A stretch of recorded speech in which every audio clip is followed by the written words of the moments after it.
Umaasa si Defense Secretary Voltaire Gasmin sa mga rebel ng New People's Army na haharapin ang lamesa ng usapang pangkapayapaan upang maiwasan na ang pagdanak ng dugo laban sa kapwa Pilipino. Hindi natin ipipigilan yung pangkapayapaan. Tutuloy natin. Para sa ganun, hindi na tayo magkaroon ng ganitong mga trahedya. Mag-usap na lang tayo at pag-usapan natin, ikabubuti ng lahat.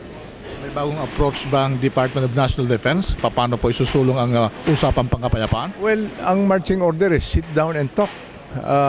Let's see where we do not agree. So, maisaayos natin para ma-accept ng both sides ang mga pag-uusapan upang sa ganun, maging mapayapa ang ating sitwasyon.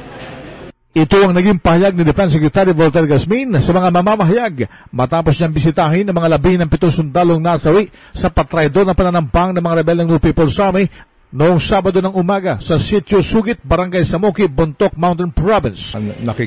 Nakikiramay tayo sa kanila at pinaabot din ng ating Pangulo yung kanyang pakikiramay sa mga nasawi at sa pamilya mga nasawi. Bibigyan ng armed forces yung kanilang mga benepisyo na nararapat ibigay sa kanila. Sinabi pa ni Gasmin na sana'y maiwasan na ang ganitong mga sitwasyon tulad ng mga naulila ng mga sundalong nasawi. Ang gagawin naman natin ay pipilitin natin hindi na mangyari itong ganitong masamang pangyayari. So ano mga programa ang gagawin natin para mahinto o mapigilan ang ganitong klaseng pananambang? Well, importante dyan yung i-review natin yung ating campaign plan. Tignan natin kung saan tayo nagkulang at doon natin pala aayusin o isasaayos yung mga pagkakamali natin upang hindi na natin maulit yung ganyang pagkakamali at nagre-resulta ng ganitong trahedya.